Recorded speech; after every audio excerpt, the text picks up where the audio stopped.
Well, welcome to the Finance Committee and Property Committee of Tuesday the 13th of January at 11 o'clock. Welcome to councillors and welcome to members of the public who are here. Any apologies for absence? Apologies from councillors Howard and Chapman. Chapman. Thank you. Confirmations of the minutes of the meeting held on the 9th of September, which has been distributed in front of you. 9th of December. 9th of December, sorry, yes. Thank you. Any comments on that? All of it comes up in the agenda, of course. Think those read as okay?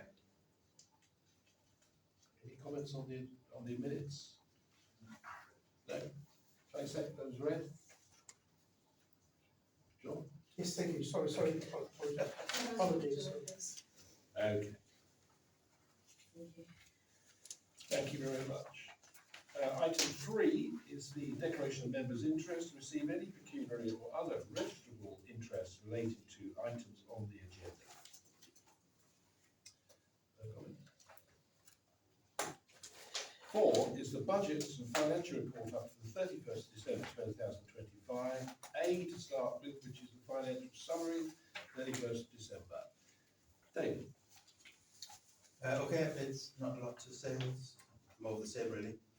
Just to say that with the information we've distributed, we've just tweaked the year end. It wasn't very far out before, but we'll just keep that under review. So, and it's important this time around because this is the basis of the budgets for next year. So that's been modified a little bit, but not without any no big change.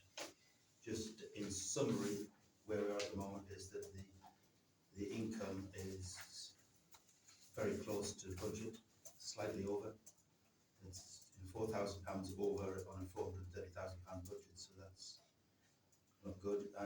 But the costs are well down on budget for the whole raft of reasons. Some things have been delayed slightly, and other economies have been made. So it's the costs where we're well below. Prudent expenditure. Yeah. And that's where there will be something to say. Any comments from councillors? No? I move on to B then, which is financial monthly overview. Okay, you've got the financial monthly overview in front of you as at 31st of December. And just to confirm, income during December is £8,969.46. And expenditure during December was £28,767.26. Thank you. Any comment? Moving on to credit control, which I think is in quite a good position. Yes. I think, where is the credit control? I have it here. This one? Yeah, and I think most of these have been paid, haven't they? Yes. I think, did you say Haven's paid, didn't Yeah. they? And somebody else paid? Essex County's paid. Essex County have paid. Yeah. So I think the credit control is in its best position to be looked at. I was going to say, I think the comprehensive staff did a brilliant job, considering less than 12 months ago we had 2 sheets of that. Yeah. So, yeah. Cool. Whittling away. Any comment? Good, nice to see it just a little bit on the A4, isn't it? But it was that way around. And the numbers were significantly larger. 5 is examining the accounts, receive and approve the recommendation of members examining the accounts for the current period authorised the authorisation of the monthly payments of 2026. I think you're looking for 2 councillors. I need 2 councillors, please. We have 17 payments in the sum of £6,882.31 to be authorised and paid. John Carroll, Councillor Carroll, stay. Anyone? Anybody else? I'm happy to second it if that's all right with you. Yeah. So I'll come in Lovely, thank you. side of things. Yeah. So Carroll, Alden.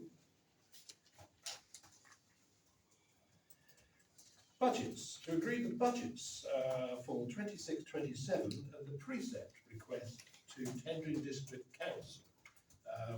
We've had a long discussion on this. Dave, would you like to give an overview? Yeah, we looked at the budgets.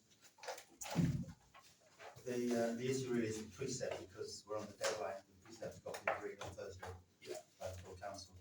So we looked at the whole season draft budgets, based on draft things, based on, as I've just said, last year's, or predicted, this year, end of year figures, and some modest increases, nothing like that. The income, we're projecting some very modest increases in charges, typically 2.5% at most. The leases, there's no increase in the leases because there's in the formal lease documentation, there's no updates this year at all. So there's not a lot we can do with the income apart from some very minor increases. So it's the precept there that determines that. On the costs, the big one, of course, is the payroll. That's the big item bar none, and we're suggesting 5% is the likely claim. So that's been built in. We've got a new vehicle to consider this coming year to replace the smaller truck. We've got to look at some legal bills and other consultancy fees, which would be associated with reorganisation. I mean, it's very difficult to judge that, but we've put in some allowance to try and cater for that. The equipment and maintenance charges carry on going up, so we'll try to look at that as prudently as we can, but there's a few increases there. And we've allowed for some small investments in new bins, for example, that are required. They should have been put in this year, but we've deferred them to next. So a few things like that. Some improvements in the board park, things like cameras. So, but they're all relatively modest. But if you put all that together, we're looking for a budget which is slightly better than balanced. So we've arrived at in for a surplus of about £5,000, which equates to a 4.1% increase in the precept. So, long story short, 4.1% increase results in a budget slightly better than balanced, to the tune of £5,000. And I think we've been fairly, some very modest increase in charge, but all very modest. We've allowed, don't know what inflation is going to do, but we've allowed for slightly higher increases in charges than inflation. Yeah. And that's what it comes to. Thank you, Chris. I think the calculation, that's just to put it into context, because I was worried about percentages. 4.1% equates to about £4 a year extra. Is that what it is? Yeah. Just over £4. So it's not a staggering amount. I think.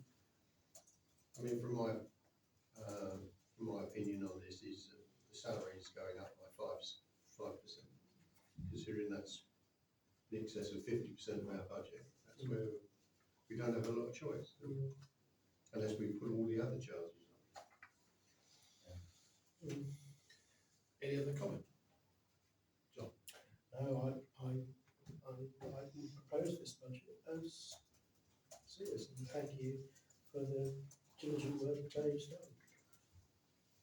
Can I, just a bit of breaking news, just I don't know whether it's a bit late and how we might deal with that, but you know that we've been trying to work out solution to the Western Prom parking issue. I've literally just had an email regarding, there's a net meeting next week, and I've been trying to get a figure for paying to have the lines done, because to get it done quickly, the only way to do it is for the council to pay for it.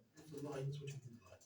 The enforcement lines for Yes. to have the restrictions about no overnight parking through a bay control area, or there's two options to have the same restrictions they have along Frenton Seafront in Holland, and that cost for that would be 5,800, and to have a single yellow line restricting parking from 9 PM to 6 AM would cost about 3,500.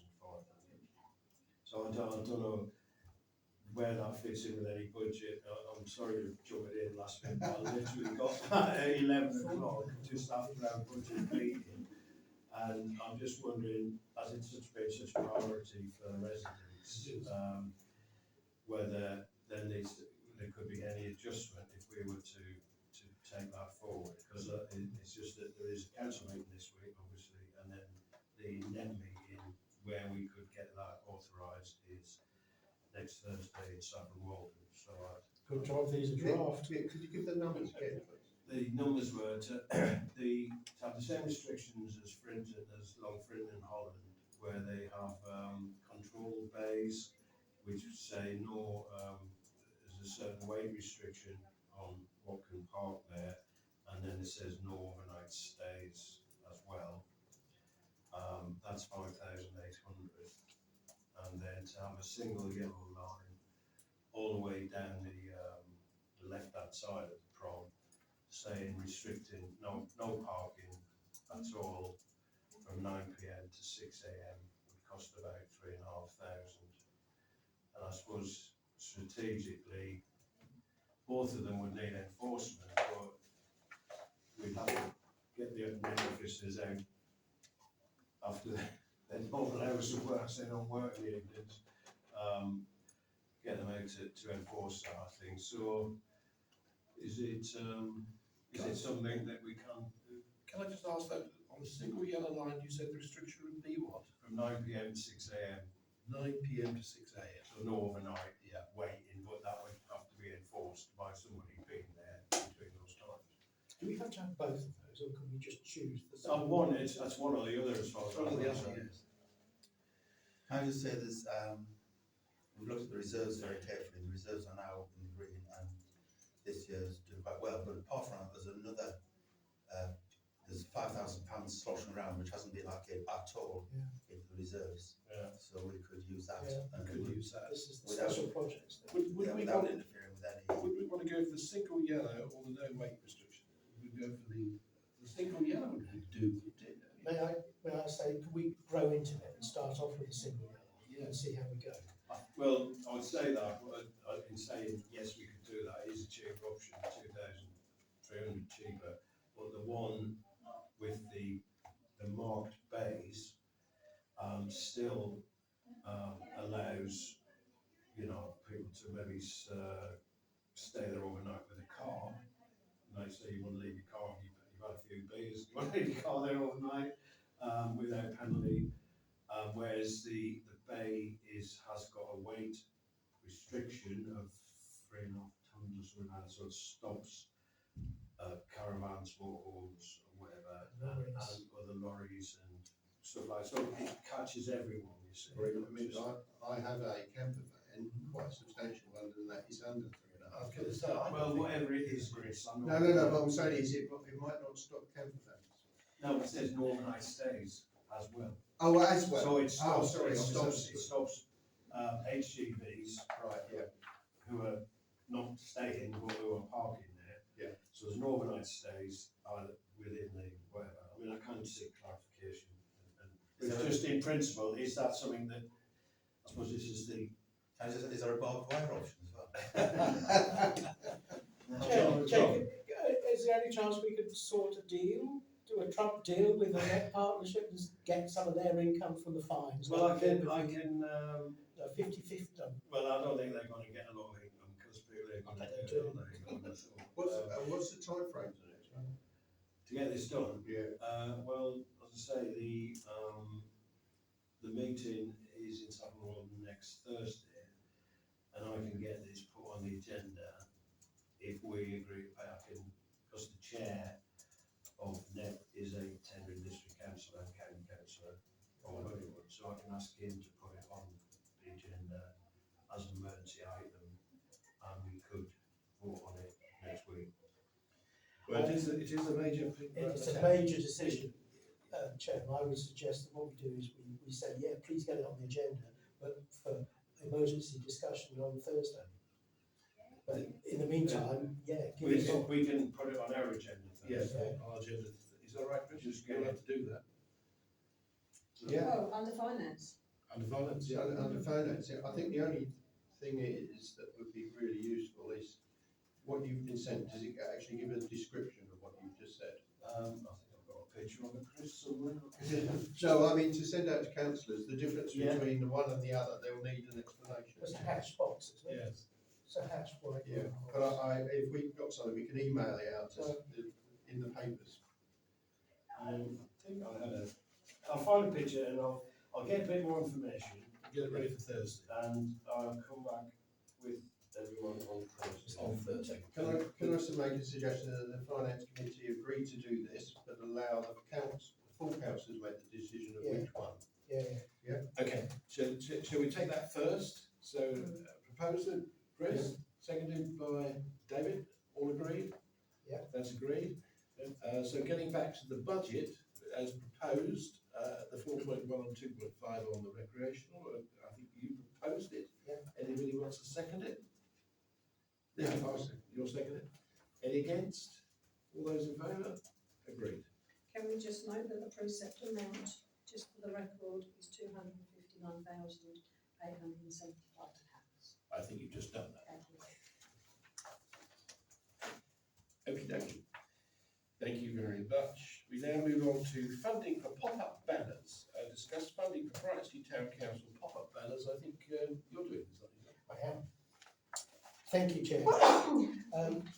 Our council's been fortunate enough to have some pop-up banners that I can't find out when we bought them. We've had them for a number of years. We use these banners for council events around the town, to publicise the fact that we are here, and also for the Temperance Show.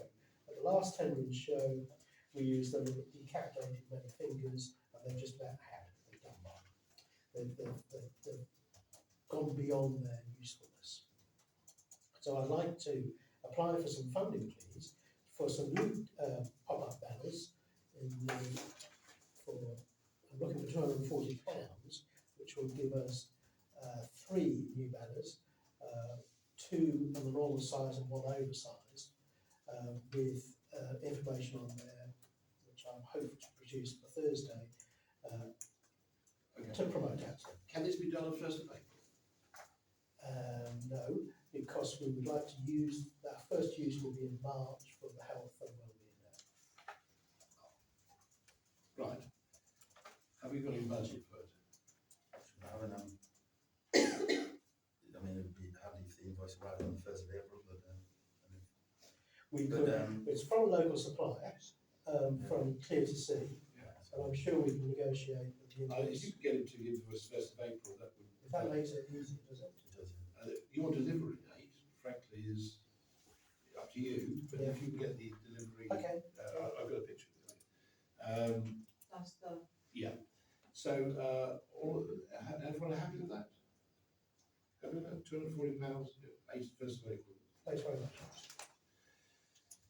That's all right. Is that, These are the pictures. Nick, is that? No. We move on. Oh yeah, I think Item 8 is general maintenance works. To note the following general maintenance works, these are just things which with Terry we've been discussing. Cleaning the Heritage Pier. We have been, it's been a green mould which happens on all these pontoons, and they should be cleaned at least once or twice a year, usually with a pressure washer. Most of the people in Brightsea will hire, and I've told Terry this, a saltwater pump, pressure washer, which you can get from Clapton Tool Hire for £60 a day-ish. And therefore you use salt water through it, you don't get an external water supply. And Terry's got one of our guys who will do it all day, and so I'd like to get that done with immediate effect because it is a health and safety issue. More so, sorry Chair, more so if that the person who uses it the most has already indicated that he's slipped and he does have a history of No, putting in. I saw somebody slip over the other day on the The Heritage Heritage Pier. Pier. pier. When it freezes on the moss, it's like an ice cream. It is quite a dangerous thing and it should be done regularly. So I've told Terry that other people in the town use Clacton Tool Hire, they deliver it £60 odd, and it's a salt pump so it doesn't wreck your pressure washer. think it's a good idea you hire it. Yeah. The reason for that is, that my understanding of the harbour is that they get through about 2 a year. Yes, I know. Because of the They salt buy- water. yeah. Because they're not using the salt pump. Isn't this just part of the maintenance budget? Yeah, well, probably is, but just, it's just an update for the Right. finance committee, so you understand we're doing that. We're not buying. Hard shelter, unfortunately, we've had the youngsters kicking balls on the hard shelter again. You know, I don't know. Why? I mean, you have to say why, but there we go. So that there will be a bit of cost coming in for that. We're going to start clearing up the boat park. I'm going to see Terry on Wednesday about what we can put in the skips. We're going to hire a skip, start cleaning up all the old rubbish in there, get rid of it. So there will be some definite movement there. And we're going to be sending out in February the invoices for this year's boat park. And we're going to try and get a bit slightly reorganised. If we're letting 1, 3, 5 and 7, we're going to try and move them to 1, 3 and 5, and then leaving 7, 8, 9 and make a bigger space for other people's uses, because there are quite a need for bigger spaces. So we might be relining in the new year. Just give you an update on that. We've also had the quotation from our normal supplier for the CCTV, which I think we did say that we would probably look at from the 1st of April next year. I don't think we've actually approved it though, have we? I think we do. I think we did approve it, No, no? we just approved the budget. Yeah, and that's in there. Yeah. Okay, so that will be happening in the 1st of April once we get into the new year. Lovely. Okay, so, yeah. The skip is just a temporary thing, isn't it? Yes, it can, we just hurry it in for a week, chuck in all the old junk. I can see his little trolley going. No, quite the opposite. I mean, one of the biggest complaints down there from sailors now is it's very difficult to get to the harbour Rubbish. master's tip bins, because he's now put behind a coded door. Yes. So you've got to have the chip. I'm very glad we're not offering them an alternative. But perhaps we ought to be emailing all our clients who own a boat park and say that there will be a skip. If you've got some bits on your boat park which you want to get rid of, please use the skip. It's an ideal opportunity. There'll be a load of sofas will come down. It's a boat park, I think. Okay. No, I meant to just, there is an opportunity to get rid of junk. There's skip, fill it up. Happy with all that? Yeah. So we move on to 9, which is the MMO proposed settlement, which has been going on for 2 or 3 years, and we've had hopefully a solution. Chris, do you want me to take that? Well, I think most of this is in the public realm now, that there's been an ongoing conversation with the MMO. They've after a long conversation, they then finally come back with their final position, which is that they require 26,000, I'm sorry, I've forgotten the I've actual got the figure here, it's 26,596.50. which if you calculate it, that is exactly 75% of the cost of the piling, which obviously has not been completed, as per the piles that are laying on the hard. Mainly done not because we couldn't get through the concrete, as some people have said, we were able to do that, but simply we couldn't pile in an area of land that we didn't know, which we know the situation around that. So they've come back and said the piling hasn't been completed.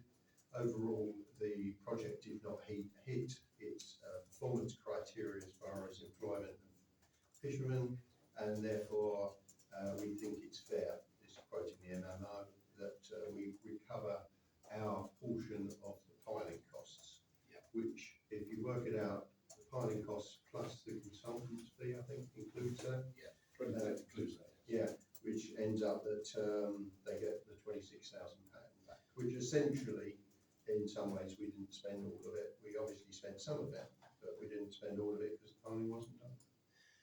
David, regarding the budget, how do you want to see that? Does that mean, is that fitted with our budget? Yeah, well, we aimed originally at the beginning of the year to hit just over £19,000, and for a number of reasons we can still achieve that just, and also pay the MMO bill in its entirety. So we're still getting the targets and pay the MMO. That requires some care over the next few months, but that's achievable, so we should be able to do it. Should we do it within the budgets which we already set ourselves, so Yeah. we should still come out around 19 grand better than the year before. Yeah. Chris? Just to make a point though, that we are still in the process, because obviously we employ consultants, as we know, Nexo, and we have already made them aware that we're having to make a repayment because of certain criteria within the contract, and we will look to try and mitigate some of those. I don't want to say here that we will achieve that, but I say we look to mitigate some of that. Yeah. So that will be ongoing. Definitely, I think probably not sorted this financial year. Yes, okay, so that may be ongoing. But what is good, by agreeing this today, it is a final answer, and after 2 or 3 years of constant, It clears it off the books. it clears it off. The only criteria they have is that we can't sell it for a period of 3 years from this last day, December. for some reason. December, wasn't it? Yeah, December, so we can't sell it for 3 years, but we're allowed to move it so long as it's within the bounds of the creek. as it And we have to ask their permission. So it's a pretty light touch from their point of view. Thank you. So we need to approve this, so it goes to council on Thursday, and then that will be paid out of this year's budget, so it'll be paid immediately, so it's cleared. So I need a proposal and a second to accept that. Well, I'll receive the proposal. Dave? Yeah. All those in favour? Any against? None against. Thank you very much. So we now move on. That's the end of the agenda as such. I'll just opportunity to members of the public who've been sitting very quietly, diligently. Thank you for that. Any questions you'd like to ask? After you. Rick, will the boat park, dinghy park fees increase this year? 2.5%. Bit much really, considering the last 3 years they've gone up 150%. No, they didn't go up at all last year. And the No, but the last year before that, there was 50%, and the year before that was 100%. No, they didn't. I think they've done 2 years now. The last year that the harbour were involved, we told them not to increase them, so I don't think they did. Last year they certainly didn't increase. You find if you look back in your records. It's an inflationary increase, frankly, but the boat park will be having considerable budget spent on it with the CCTV. I've heard that statement before and nothing's happened. Oh, no. We've just agreed it will be done in the 1st of April. Okay. So it will be done, CCTV will, and it'll be linked to it here. The gates, as you know, we're now locking them, which is better security for you guys, which means you'll be insured. Somebody's cut a panel out so they can walk through. No, that's fine, that's normal. The idea is you can get a personnel gate, so people can get in and out, but people can't take boats out. Yeah, So in other words, the insurance company accept that. Which the insurance company will only pay out for theft if there's a break and enter. So you need to have some simple lock. If somebody breaks it, that would then be covered by insurance. That's the standard rule. That's why it's important to keep that up, that lock gate. But you can still get in at any time through the personal gate. and the tap will still be working all right. And the tap is working very well. Yeah, thanks very much. Okay, thank you. You're welcome. And the lights are working and stuff like that. So we are moving, we are getting there. And the intention is to start moving to get bigger spaces in there, and then we want to eventually have it all relined and resurfaced, so it'll be a really nice facility. I know it's not on this meeting, but thanks so much for clearing up the hard when they go down there and clear up the weed that gets washed in there. You're welcome. David, did you want to say? Yeah, I'm just wondering what, with the new governance that's coming in, what assessments is the town going to take on? But the LGI, And how, yeah. well, we are having a meeting tonight, so we might know a little bit more, but it's very much an ongoing thing, and Nick is very much spearheading this side, so maybe you'd like to say something. Yeah, I mean, we've been submitting discussion papers to and from Tenrin and discussing them here with town councillors probably for the last 12 months since this was announced last January, I believe. And again, with support from Dave and Chris, we put together what we feel is a reasonable position for the town to take on some of the assets that we feel need sustaining, like toilets, keep the car parks, but we're also looking to offset any costs through revenues from car parks and the beach hubs. So we've put in what we consider a fairly balanced position, and we're waiting for a response from the assets team. So there's a programme. I think if we do come to an agreement as to what they're willing to transfer and what we're willing to accept, then there would be a process of legal process of drawing up contracts and so on, probably later in this year, and then any transfer would take place in 2027.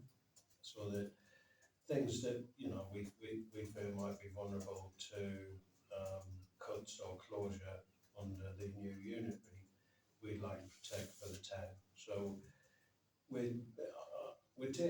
it's a gamble. It's not. I wouldn't say it's a risk. It's actually really doing it with our eyes open. But we are mindful that we need to have some financial support from tendering to do that, and it is going to cost us possibly in the short term. But the long-term benefits for residents and visitors will, outweigh any costs. Will these assets, thinking of the car park and from grass car park, will they be put into up to scratch? Will you take them over? With what? The what? You take the grass Yeah, that is unusable as a car park yeah. and just turn. Where the salt marsh and that is. Yeah. It's all turning back to marsh. Yeah. So if you say there was an asset, would that, That's could you the get it? town councils. I think that's a bigger issue, because I think I don't know, the balance is that we've got Because you're not gonna sufficient get income parking from with it. the other grass. We do get. It's creeping that way. Yeah, well, I think there's a boundary to it. I don't think it'd get right across that tarmac, would it? And it is, no, we are conscious of that. Yeah, we we are are conscious. So that is Brighton Seas. Yeah, it is right. Yeah, So that's Tendring's not not- Tendrils, no. So Tendring only on the hard standing one, beyond the toilets, and, Tower Street. Terrace Street and And the one here. here. Yeah, so we'll be taking them on, hopefully getting revenues, but also taking on the costs associated with the maintenance and so on, so. I mean, because the prom grass one, that is going to need a lot of money spent on it. And you're not going to earn enough out of these other car parks to Well, maintain. it depends how much we charge, doesn't it? Yeah, we've got to get people on it. I think if I may, one of the principles though was that, a lot of this stuff was owned anyway. But one of the concerns we've had, that when you go to this unitary, are they going to be bothered about the public loo across the road here? And I think one of the principles we've been trying to work towards is, I think it should be the decision of the people that live in Brighton to see whether that opens or closes, not somebody who lives in Braintree or wherever it is they're doing. So we're trying to get to the point where we're in much more control of what goes on in the town. And to do that, maybe we need to access and own this car park. The revenues from that will pay for that toilet. Basically, is what we're trying to say. As far as the car parks concerned down in the Western Prom, we already own them, and we've already having surveying done as to topological. Never say that word. Topological. Surveys done on that trip, but I mean, I think the nature people already have said that maybe the best way to do that bit of land is to let it go. But that's not confirmed. I'm just telling you, that's the arguments that we've received. David, there are several different views of different things. Yes, we'll be. So now that support of nature and the environment, Dave, I'm sure you'd be in favour of I do. that. I also appreciate open spaces and car park. Yeah, of course. We have enough green space. Okay, well, thank you very much. Thank you very much for attendance today, and I close this meeting at 11:35. No, 6 actually. That's the age thing, John. It is.